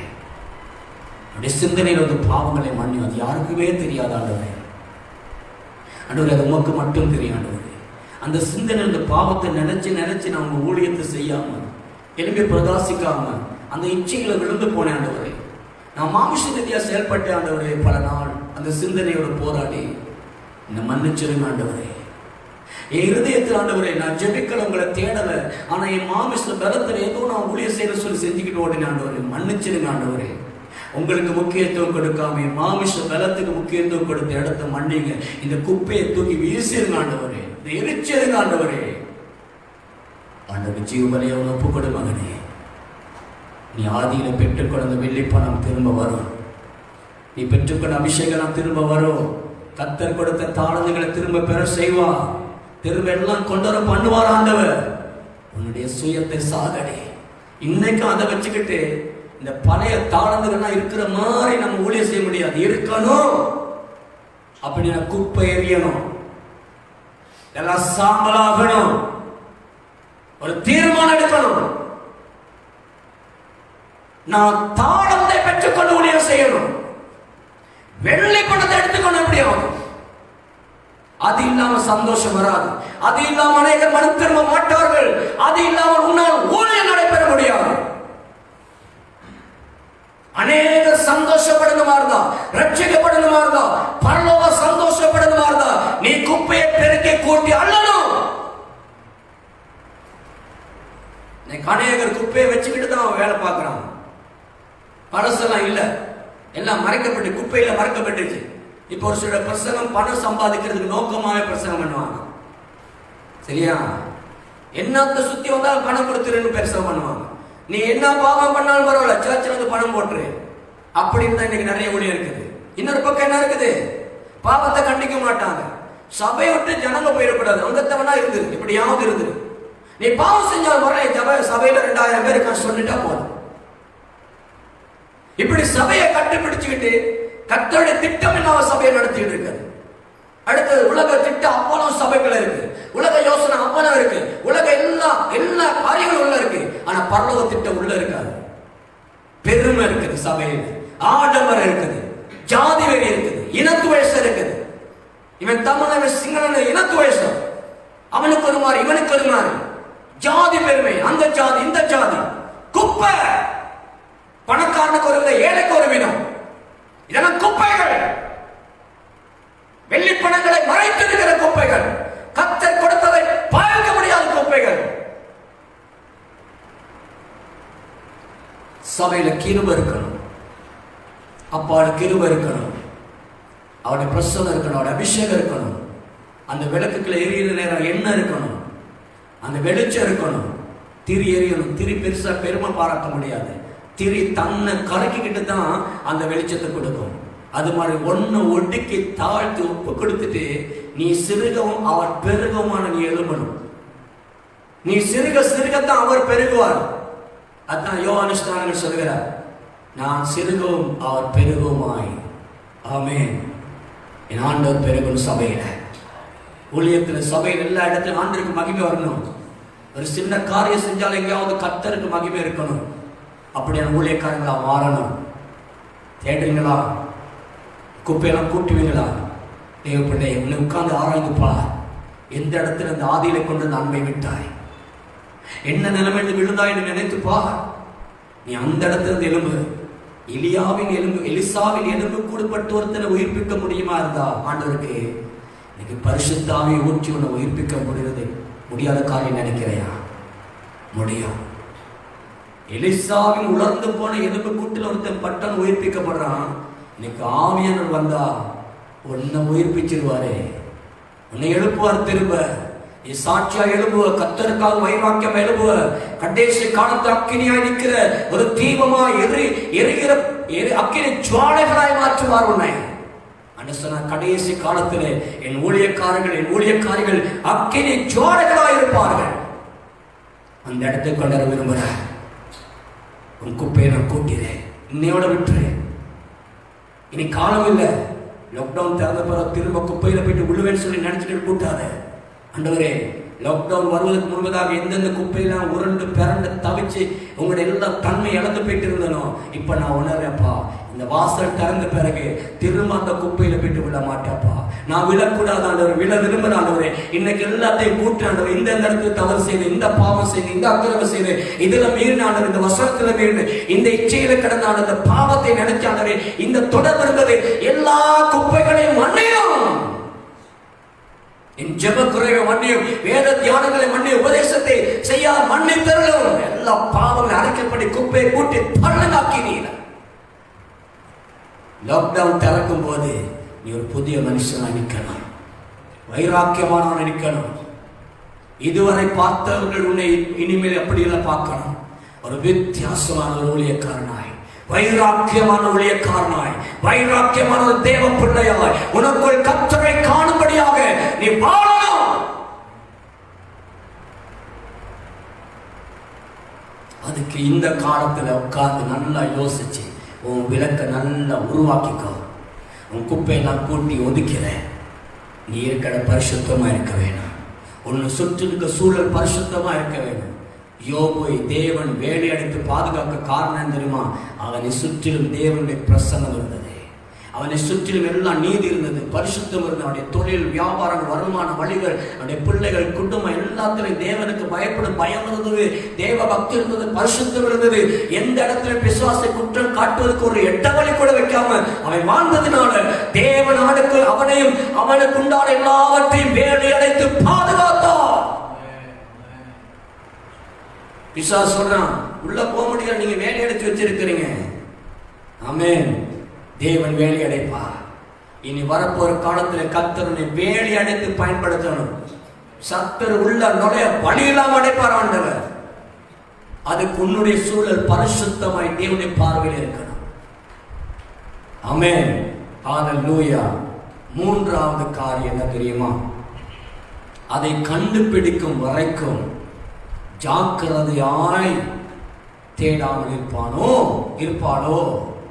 அதை கண்டுபிடிக்கும் வரைக்கும் நான் இழந்ததை எப்படியாவது பெறணும், இழந்ததை எப்படியாவது திரும்ப பெறணும், அந்த அபிஷேகத்தை பெறணும், அந்த வரத்தை பெறணும், அந்த தாளத்தை பெறணும் அப்படிங்கிற அந்த வாஞ்சை இருக்கணும். ஒரு நாள் ஜெபிச்சு விட்டுறாதீங்க, ஜெபிங்க, கிடைக்க வரைக்கும் ஜெபிங்க. அந்த பெண், அந்த ஸ்திரீ, அவ வந்துட்டு என்ன செஞ்சா? கண்டுபிடிக்கும் வரைக்கும். அதான் வசனம் சொல்லுது, காணாமல் போன வெள்ளி காசை கண்டுபிடித்து, கண்டுபிடிக்கும் வரைக்கும். அந்த வசனம் சொல்லுகிறது கண்டுபிடிக்கும் வரைக்கும். அப்படின்னா நீங்க அதை பெறும் வரைக்கும் எவ்வளவு நேரம், எவ்வளவு நாள், எத்தனை கிழமாகும் தெரியாது. ஆனா நீங்க என்ன செய்யணும்னா, எவ்வளவு நாள் ஆகிறது பார்க்காதீங்க, எவ்வளவு மணித்தியால் ஆகிறது பார்க்காதீங்க. நீங்க இருக்க வேண்டிய ஒரே நோக்கம் என்ன தெரியுமா? கண்டுபிடிக்கும் வரைக்கும், நான் அதை திரும்ப கைப்பற்றும் வரைக்கும் அதை தேடிக்கொண்டே இருப்பேன். தேடும் போது ஜாக்கிரதையாய் தேடுவேன். இழந்ததை திரும்ப பெறும் வரைக்கும் நீங்க தேடணும். கிடைக்க வரைக்கும், அதை பெற்றுக்கொள்ள வரைக்கும் தேடணும். ஆமென். ஜாக்கிரதையா தேடணும். திரும்ப எங்கேயும் தப்பு நடந்துடக்கூடாது, திரும்ப எங்கேயும் இடவெளி இருக்கக்கூடாது, வேற எங்கேயும் குப்பை இருக்கக்கூடாது, வேற எந்த இடத்துல அசிங்கம் இருக்கக்கூடாது, வேற எங்கேயும் வெளிப்படுத்த மறையக்கூடிய இடம் இருக்கக்கூடாது. ஜாக்கிரதை எல்லாம் நல்லா கூட்டி தேடு வரைக்கும். குப்பையில மறைஞ்சிருக்கிற வெள்ளிப்படத்தை தேடாமல் இருப்பாளோ, கண்டுபிடிக்கும் வரைக்கும். ஆமென். அப்படி நான் இந்த காலத்துல கர்த்தர் உங்களுக்கு கொடுத்த எல்லாத்தையும் இழந்துட்டு இருந்தீங்கன்னா அதை தேடுங்க, ஜாக்கிரதையா தேடுங்க, வாஞ்சோடு தேடுங்க, கண்டுபிடிக்க வரைக்கும். அதை கர்த்தரிடத்தை திரும்ப அதை அனல் மூட்டி எழுப்பிக் கொள்ள வரைக்கும் தேடுங்க. அதான் பவுல் தீமோத்தேயுக்கு சொல்றார், உனக்கு உண்டான ஆவியின் வரங்களை அனல் மூட்டி எழுப்பிவிடு. அப்ப நீ தான் எழுப்பிவிடு, நீ தான் தேடணும். ஆண்டவரே, எனக்கு கொடுத்ததெல்லாம் எனக்கு வேணும் ஆண்டவரே, அது எனக்குள்ள இருக்கு, திரும்ப அனல் மூட்டி எழுப்பணும் ஆண்டவரே. அதை மரக்கால்கள் தூக்கி வீசுறாண்டவரே. இந்த பாவத்தின், இந்த சிந்தனைகள், மாமிச எண்ணங்களை தூக்கி வீசுறாண்டவரே. எனக்குள்ளே புதைக்கப்பட்டு கிடக்கிற அந்த வெள்ளி பணத்தை போல அந்த தாழ்ந்துகள் கிருபைகளினாலே நிரப்ப மாட்டவரே. நான் விட மாட்டாங்க, நீங்க கொட்டுக்கும் வரைக்கும் விட மாட்டேன் ஆண்டவரே. என்னை அபிஷேகித்தால் ஒழிய நான் உம்மை விட மாட்டேன். யாக்கோபை போல என்னை ஆசீர்வதித்தால் ஒழிய உம்மை விட மாட்டேன் ஆண்டவரே. சிம்சோனை போல இந்த ஒரு விஷயம் ஆண்டவரே, நீ எனக்கு கிருபை செய்யும், இந்த ஒரு விஷயம் எனக்கு உதவி செய்யும் என்று சொல்லி சிம்சோன் கடைசி நேரத்தில் கதறினதை போல கேளுங்க. கர்த்தர் அந்த ஒரு விஷயம் திரும்ப உன்னை அனலாக்க பார்த்து கொண்டிருக்கிறார். அந்த கெட்ட குமாரனை, இரண்டாவது இளைய மகனை போல நான் என் தகப்பன் வீட்டுக்கு போவேன் என்று சொல்லி எல்லாவற்றையும் அடிக்கப்பட்டிருந்தாலும் தன் வீட்டுக்கு, தகப்பன் வீட்டுக்கு போன்னு சொல்லி புத்தி தெரிந்தவனா எடுத்த தீர்மானத்திலே தகப்பன் வீட்டுக்கு வந்தான். ஆனால் அந்த தகப்பன் அவனை அனைத்து முத்தம் செய்து இழந்தது எல்லாவற்றிலையும் அவனை மகனுக்குரிய அந்தஸ்தை கொடுத்து அவனை கனப்படுத்தினதை போல ஆண்டவர் பார்த்து கொண்டிருக்கிறார், உன்னை திரும்ப உயர்த்தும்படியாக. ஹல்லேலூயா, ஹல்லேலூயா. இழந்ததை திரும்பவும் தருவார், உனக்கு இழந்ததை திரும்பவும் தருவார். யோபின் முன்னலமே பார்க்கிலும் அவனுடைய பின்னலமை இரட்டம் தானே ஆசீர்வதித்தார். இது கடைசி கால ஊழியம், அக்கினியாய் செயல்பட வேண்டிய காலம். அசபையாயிருந்த நாட்கள் போதும், சோர்வாயிருந்த நாட்கள் போதும், அஜாக்கிரதையாயிருந்த நாட்கள் போதும். இனி ஜாக்கிரதையாயிருந்து, ஆவியில் அனலாயிருந்து கர்த்தர் ஊழிய செய்வார். வைராக்கியம் எழுவோம். இருக்கிற கொஞ்ச காலத்திலே இயேசுவுக்காக ஒரு வைராக்கியமான ஊழியத்தை செய்வோம். பரலோகத்தை சந்தோஷப்படுத்தும் நோக்கமாய் கொண்டு செயல்படுவோம். சொல்றா, கண்டுபிடிக்கும் வரைக்கும் ஜாக்கிரதையாய் தேடாமல் இருப்பாளோ, தேடாமல் இருப்பாளோ. உன் பிள்ளை காணாம போயிருச்சுன்னா நீ என்ன செய்வ? உங்க புள்ள ஒன்று காணாம போயிருச்சு, நீங்க என்ன செய்வீங்க? 2 நாள் தேடிட்டு விட்டுருவீங்களா? ஒரு கிழமை தேடிட்டு விட்டுருவீங்களா? ஒரு மாசம் தேடிட்டு விட்டுருவீங்களா? எப்படி தேடுவீங்க? என்னென்ன முயற்சி எடுப்பீங்க? இவ்வளவு பிரயாசப்படுவீங்க? ஏன் அபிஷேகத்துக்கு மட்டும், தேவ பிரசனத்துக்கு மட்டும், தேவன் கொடுத்த தாளத்தை மட்டும் அப்படி தேட உணர்வு இல்லை. அதனால் அதுக்கு நான் ஒன்றும் செலவழிக்கல, சும்மா கிடைச்சது தானே இல்லையா? கர்த்தர் அதை கொடுக்கறதுக்கு விலையேறப்பட்ட ரத்தத்தை சிந்தினார். தன் ஜீவனே அர்ப்பணிச்சார் உனக்கு அந்த அபிஷேகத்தை கொடுக்கறதுக்காக. அது நீ அற்பமா எண்ணாத, திரும்ப ஜெபிங்க. பல மணி நேரம் உட்காருங்க, முழங்கால் படிடுங்க, தனிப்பட்ட ஜெபத்தை கூட்டுங்க, அந்த ரங்கத்தில் ஜெபிங்க, வேதத்தை தியானிங்க, வசனப்படி வாழுங்க. நம்ம ஒப்பு கொடுத்து அந்த வசனப்படி வாழ தேவன் உங்களுடைய ஜாக்கிரதையை பார்த்து பார்த்து பார்த்து பல நாள், ஒரு கிழமை, 1 மாசம், 2 மாசம், 6 மாசம் போகும்போது கொஞ்சம் கொஞ்சமாக அதை கிட்டி சேர பண்ணுவாங்க. வெள்ளி பணம் கூட்ட வரும், கிட்டத்துக்கே வரும். உன்னை சுத்தம் பண்ண அந்த வெள்ளிப்பழம் உனக்கு கிட்ட வந்துகிட்டே இருக்கும். ஒரு நாள் தேவன் நியமித்த நாளிலே நீ பூர்ணம் அடையும் போது கர்த்தர் அந்த வெள்ளிப்பழத்தை உனக்குள்ள கொடுப்பா. இப்ப எடுத்து பயன்படுத்து மகனே, கொடுப்பா. புரிஞ்சுக்கிறங்க. யாருக்கோ தேவைகளான பிரச்சனையான நேரம் அந்த வெள்ளிப்பணம் பயன்படுத்தப்படும். பேதுருவை பார்த்து ஆயக்காரன் கேட்கிறான், என்ன நீங்க வரிப்பணம் செலுத்துறது இல்லையான்னு. இயேசு கிறிஸ்து வந்து சொன்ன போது கர்த்தர் சொல்லுகிறார், ஆண்டவரே வரிப்பணம் கேட்கிறாங்க ஆண்டவரே, நம்ம கொடுக்கறது இல்லையா அப்படின்னு. ஆண்டவர் சொன்ன, கொடுக்கணும், எனக்காக செலுத்த முடியாது. நீ போயிட்டு கடல்ல தூண்டில போடு, முதலாவது அகப்படுற மீன் வாயை திறந்துப்பா, அங்க ஒரு வெள்ளிப்பணம் இருக்குனாரு. ஆமென். உன் பிரச்சனைக்கு பதில் அந்த வெள்ளிப்பணம் வெளியே வந்தாதான். உன் சூழ்நிலை மாறணுமா இருந்தா வெள்ளிப்பணம் வெளியே வரணும். தேவனுடைய பிரச்சனை, அந்த பேதுருவின் பிரச்சனையை முடிக்கிறதுக்கு வெள்ளிப்பணம் மீனின் தொண்டையிலே வைத்திருந்தார் தேவன். தூண்டில போட்டது உனக்கு அகப்படணும். போட்டான், பிடிச்சான், மீனை வாயை திறந்து பார்க்கிறான், வெள்ளிப்பணம் இருக்கு. தேவன் சொன்ன மாதிரி கொண்டாந்து கட்டினான், பிரச்சனை முடிஞ்சு. இன்னைக்கு ஓங்கலத்தை அந்த வெள்ளிப்பணம் இருக்கு. அநேக ஜனங்களுடைய பிரச்சனைக்கு முடிவு கொண்டு வர, அநேக பிரச்சனை முடிக்கிற வெள்ளிப்பணம் உன்கிட்ட இருக்கு. கர்த்தர் தூண்டில போடுறார். இன்னைக்கு நீ பிடிப்பட்டா அந்த வெள்ளிப்பணம் அநேக ரட்சிக்கும், அநேக பிரச்சனை முடிவுக்கு கொண்டு வர போகிறது. மிகுந்த சந்தோஷம் பரலோகத்தில் உண்டாகும். ஜனங்கள் மனம் திரும்புவார்கள். ஆமென். என் அன்பு தேவ பிள்ளையே, உன்னை ஒப்புக்கொடு, உன்னை தாழ்த்து. தேவன் கொடுத்த தாளங்கள் அற்பமா எண்ணாதீங்க. அவருடைய கிருபை வரங்கள் அற்பமா எண்ணாதீங்க. அவர் கொடுத்த ஒவ்வொரு ஊழியத்தை அற்பமா எண்ணாதீங்க. முன்ன செஞ்சது காரணம் சொல்லாதீங்க. ஒரு மரத்தை நீ 10 வருஷத்துக்கு முதல்ல வச்சிருந்தா இன்னைக்கு போயிருந்தா கூட அந்த மரம் வளர்ந்து இருக்கும். 10 வருஷத்துக்கு முதல்ல கொடுத்த தாளம் இன்னைக்கு எப்படி இருக்கணும்? வளர்ந்து இருக்கணும். 5 10 இருக்கணும், 2 4 இருக்கணும். புதைக்கப்பட்டு இருக்கக்கூடாது, மாறி இருக்கணும். ஒரு பூமரத்தை வச்சால ஏற்ற காலத்துல மழை பூக்களை கொடுக்கும். நம்மள எத்தனை வருஷம் ஆவிக்குரிய மனுஷனா வச்சிருக்காரு, என்ன ஆயிருச்சு? ஆரம்பத்தை துடி பாருங்க, துடிப்பு எங்க? இந்த வைராக்கியம் என்ன? எனக்கு மாறணும், என் வாழ்க்கை மாறணும், என் ஆண்டவருக்கு என்னை தாழ்த்தணும். ஆண்டு எதிர்பார்க்கிற அடுத்த வசனம் 9வது வசனம், ஜாக்கிரதையாய் தேடாமல் இருப்பாளோ, தேடி பின்பு கண்டு பிடித்த பின்பு தன் சிநேகிதர்களையும் அயல் வீட்டு காரியங்களையும் கூட உதவழைத்து காணாமல் போன வெள்ளி காசை கண்டுபிடித்தேன். பாருங்க சொல்ற, கண்டுபிடித்த பின்பு முதலாவது என்ன நடக்குமா? தன்னுடைய சிநேகிதர்கள், அப்படின்னா முதல்ல ஒரு ஐக்கியம், தன்னுடைய சிநேகிதர்களுக்கு ஒரு ஐக்கியம் உண்டாகும். நீங்க வெள்ளி பணத்தை மட்டும் எடுத்து தேவனுடைய அபிஷேகத்தை மட்டும் சரியா பயன்படுத்திட்டீங்கன்னா அநேகர் சிநேகிதர் ஆக்கிடுவீங்க. பகையாளிகளை வச்சுக்க மாட்டீங்க, யாருடைய பகையை தெரிய மாட்டீங்க, கோபத்தோடு தெரிய மாட்டீங்க. அநேக பேர் சகோதர சிநேகம் உண்டாகும், ஊழியர்கள் ஐக்கியம் வரும், பரிசுத்தவான்களுடைய ஐக்கியம் வரும், உத்தமர்களோட ஐக்கியம் வரும். உங்களுக்கு அந்த வெள்ளி பணம் இல்லாட்டி நீங்க தனிச்சு தான் போவீங்க. மற்றவனை குறைசனை குற்றப்படுத்திங்க, அவன் இப்படி இவன் இப்படி அப்படி இப்படின்னா சொல்லுவீங்க. வெள்ளி பணம் வந்துருச்சுன்னா எல்லாரையும் மன்னிச்சு மனப்பான்மையோட சேர்த்து இணைச்சி ஐக்கியமா போக பார்ப்பீங்க.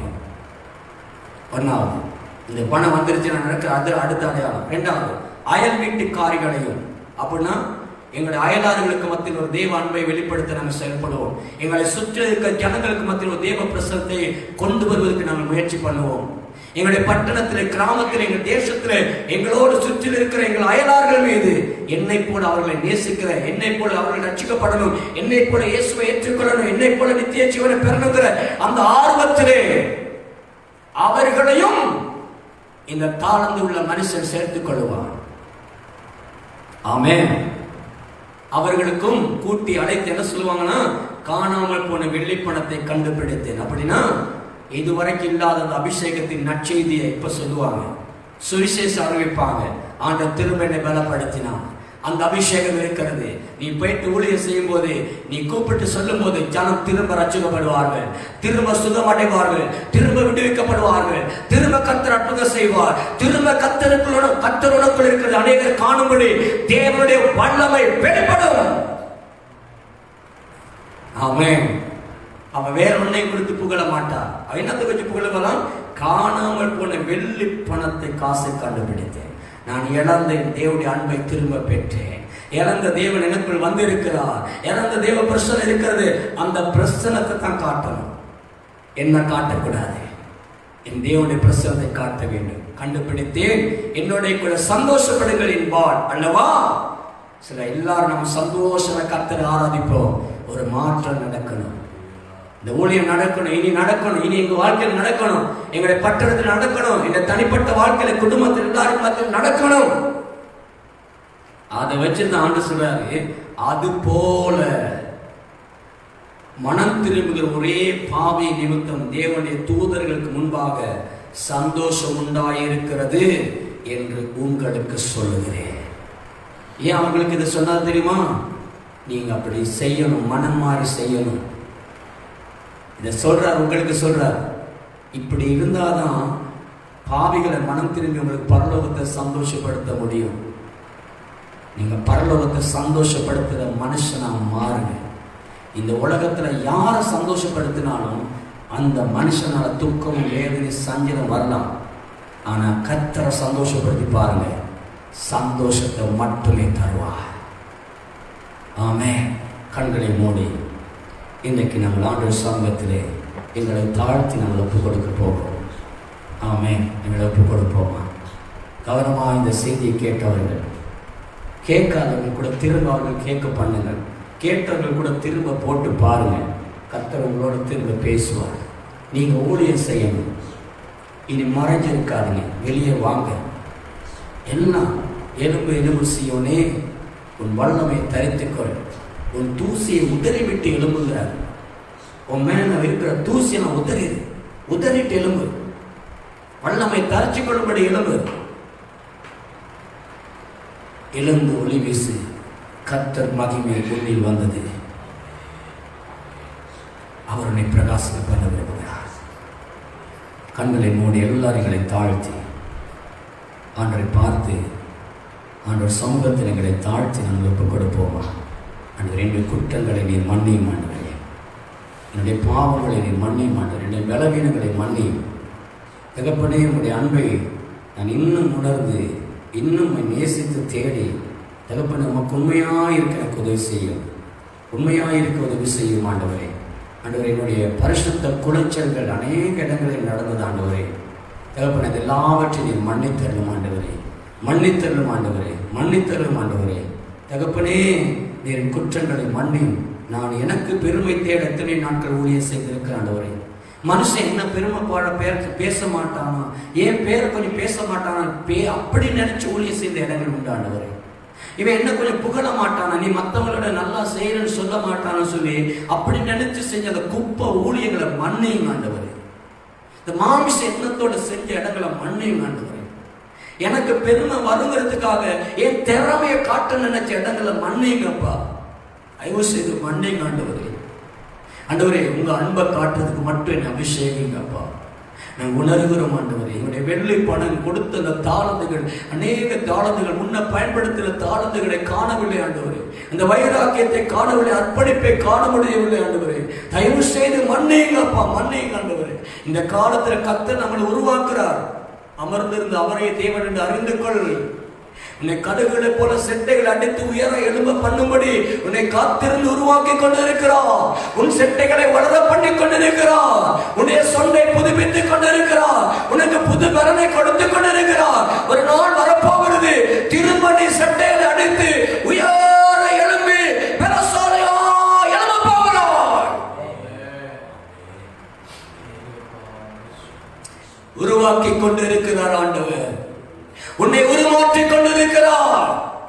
அர்ப்பணித்து பார். உன்னையே வெறுத்து விட்டால் ஊழியம் செய்திடலாம். சுயத்தை சாகடித்தால் சுகமாய் வாழ்ந்திடலாம். பேர் புகழ் எல்லாமே இயேசுவின் நாமத்திற்கு. கிறிஸ்து வளரட்டுமே, நமது மறையட்டுமே. இனி எனக்கு ஒண்ணு இல்லை, என் ஆண்டவரும் பெருகடா. பெருகணுப்பா, நீங்க பெருகணுப்பா, நீங்க உயரணும் ஆண்டவரே. பிள்ளைகளை அபிஷேகிங்க. இன்னைக்கு பேசுற அத்தனை பேருடைய வாழ்க்கையில் ஆண்டவரே எதுக்கு முக்கியத்துவம் கொடுத்திருக்காங்க? பணத்துக்கா, பொருளுக்கா, பேருக்கா, அந்தஸ்துக்கா, குடும்பத்துக்கா, வீட்டுக்கா, ஊழியத்துக்கா, தகப்பன சபைக்கா, சபையில வர மக்களுக்கா, எதுக்கு முக்கியத்துவம் கொடுத்திருக்காங்க ஆண்டவரே? உங்களை தவிர முக்கியமானது கிறிஸ்தவனுக்கு வேற ஒண்ணு இருக்கக்கூடாது.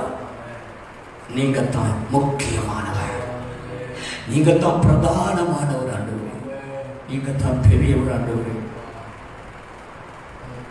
உங்களை தவிர யாருமே முன்னுக்கு நிற்க கூடாது. என் வாழ்க்கையில் எல்லாவற்றுக்கும் பிரதானமானவர் இயேசு. அந்த அன்பின் தெய்வத்தை நேசித்து நாங்க தேடணும். அவரை நிரூபிக்கிற துடிப்பு வரணும், அர்ப்பணிப்பு வரணும். பவுல் சொல்லுகிறார், என் பிராணனை கூட நான் அருமையாக எண்ணேன் என் தேவனுடைய சுவிசேஷத்துக்காக, அவர் கொடுத்த இந்த ஊழியத்துக்காக என் பிராணனை கூட நான் அருமையாக எண்ணேன். என்னை கொன்று போட்டாலும் பரவாயில்லை, இயேசுவே தெய்வம், எனக்கு லாபம் எல்லாவற்றையும் நஷ்டம் என்று குப்பை என்று எண்ணுகிறேன். என் ஆண்டவருக்காக ஒரு வைராக்கியம் வராதா? அப்படிப்பட்ட மனிதர்களை இலங்கையை தேடுகிறார். எழும்ப மாட்டானா? எவனா ஒருத்தர் எழும்ப மாட்டானா? யாராவது இருக்க மாட்டானா? என் சத்தத்தை கேட்கிற உண்டா? இருக்க மாட்டார்களா என்று சொல்லி தேடுகிறார். அப்பாவை நேசிங்க, அவருக்கு முதலிடம் கொடுங்க. அவர் பெரியவர், அவர் பெரியவர். அவரை போல யாருமே இல்லை, அவரை போல யாருமே இல்லை. அந்த அன்பை ஆரம்பத்தில் ருசி பார்த்த நீ ஆதியில கொண்டிருந்த அன்பை விட்டாய் என்னும் பேரிலே குறை உண்டு மகனே, குறை உண்டு மகனே. அதை ஜாக்கிரதையாய் திரும்ப தேடு, கண்டுபிடிக்க வரைக்கும் தேடு, அது உனக்கு வெளிப்படும். நன்றியப்பா, நன்றியப்பா. ஆண்டவரே, இவ்வளோ பெரிய காரியத்தை நீங்க ஒரு கொஞ்சம் பேருக்கு நீங்க பேசுறீங்கன்னா, இந்த கொஞ்சம் பேர் மேல ஒரு பெரிய திட்டம் வச்சிருக்கீங்கப்பா. எங்க பேர் ஒரு நம்பிக்கை வச்சிருக்கீங்கப்பா. என் மகன் செய்வான், என் மகன் ஜாக்கிரதையா தேடி திரும்ப எடுத்துக்கிட்டு பரலோகத்தை சந்தோஷப்படுத்துவான், பரலோகத்தை சந்தோஷப்படுத்துவான், என் மகன் செய்வான் நம்பிக்கையோடு நீங்க உங்க சத்தத்தை துணிக்க பண்றீங்கப்பா. நன்றி அப்பா, எங்களை பலப்படுத்துங்க. உயிர் இருக்கிற நாளெல்லாம் ஓடியே இந்த ஓட்டத்தை முடிக்க எங்களுக்கு உதவி செய்யுங்க. உமக்காக ஓடி கடைசி சொட்டு ரத்தம் இருக்கும் பொழுதும் நீரே தெய்வம் என்று சொல்ல எங்களுக்கு உதவி செய்யுங்கப்பா. எந்த இடத்திலுமே நாங்கள் உயர்த்த எங்களுக்கு உதவி செய்யுங்கப்பா. நான் இதை கேட்டுக்கொண்டு பார்த்துக்கொண்டு இதில் கலந்திருக்கிற அத்தனை பிள்ளைகளை ஆசீர்வதிங்க ஆண்டவரே. ஒவ்வொரு சத்தத்தின் இருதயத்தில் அந்த சத்தத்தின் துணி கேட்டுக்கொண்டு இருக்கட்டும், இந்த செவிகளின் சத்தம் கேட்டுக்கொண்டே இருக்கட்டும். மாற்றம் வர வரைக்கும், அர்ப்பணிப்பு வர வரைக்கும் என் தேவனுடைய வண்ண கரமங்கள் விடாதிருப்பதாக. தேவன் தொடர்ந்து பிடிப்பீராக, தொடர்ந்தவர்களை தொடர்ந்து செல்வீராக, ஒவ்வொருவரையும் தொடர்வீராக ஆண்டவரே. ஒரு மாற்றம் ஒவ்வொரு நாள் உருவாகட்டும் ஆண்டவரே. ஒவ்வொரு நாள் எங்க வாழ்க்கையில் எவ்வளவு அழகா பேசுறீங்கப்பா, புதிய காரியங்களை பேசுறீங்க ஆண்டவரே. தொடர்ந்து பேசுங்கப்பா. நாங்க மாறும்படியாக எங்கள் வாழ்க்கையை செயல்படுத்த உதவி செய்யுங்க, அதன்படி வாழ உதவி செய்யுங்க, அதன்படி அர்ப்பணிக்க உதவி செய்யுங்க, அதுக்காக எங்களை விட்டு கொடுக்க உதவி செய்யுங்கப்பா. எங்களை உதவி செய்யுங்க. என்னை இழுத்துக்கொள்ளும், அப்பொழுது நான் ஓடி வருவேன் என்று சொன்னதை போல எங்களை இழுத்துக்கொள்ளும் ஆண்டவர். அன்பின் கயிறினால் கட்டி எங்களை இழுத்துக்கொள்ளும் ஆண்டவரே, இழுத்துக்கொள்ளும். இதுவரைக்கும் உலகத்துக்கு போன நாட்கள் போதும். லாக்டவுன் திறந்த பிறகு உலகத்துக்கு அல்ல, இயேசுவுக்காக ஓடுற பாத்திரமாய் வைராக்கியமாய் மாற்றுங்க ஆண்டவரே. என் கொடுத்த ஜனங்களுக்கும் இனிமேல் கொடுக்க போகிற ஜனங்களுக்கும் இந்த தேசத்தில் அழிந்து போகிற ஆத்துமாக்களுக்கும் உண்மையான ஊழியக்காரனாய் நின்று ஊழியம் செய்ய என் கர்த்தரை உயர்த்துகிற மனுஷனாய் மாற்றுங்க. ஒவ்வொரு தேவ பிள்ளைகளையும் அப்படியே மாற்றுங்க. எல்லாரும் அபிஷேகிங்க, சரீர சுகபலத்தை கொடுங்க, ஆவியில விடுதலை கொடுங்க, தெய்வீக பிரசனத்தை நிரப்பி நடத்தும்படியாக எல்லாரையும் கருத்துல நோய்கள், வேதனைகள், துக்கங்கள், கண்ணீர்கள் மாறட்டும்.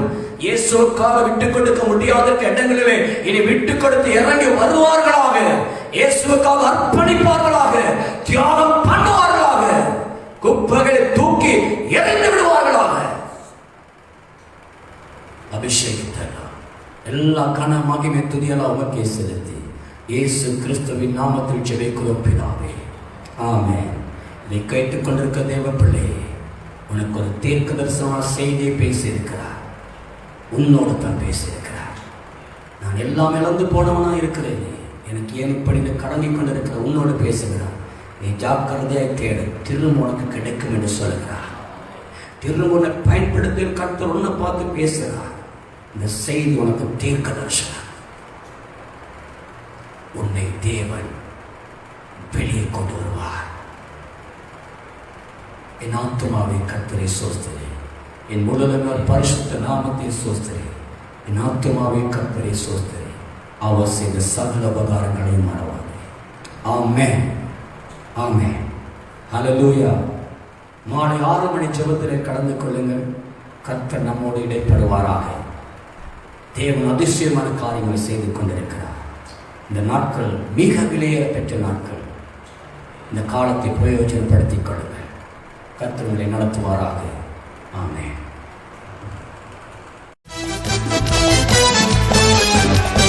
இயேசுவே ஆண்டவர், இயேசுவே ஆண்டவர்.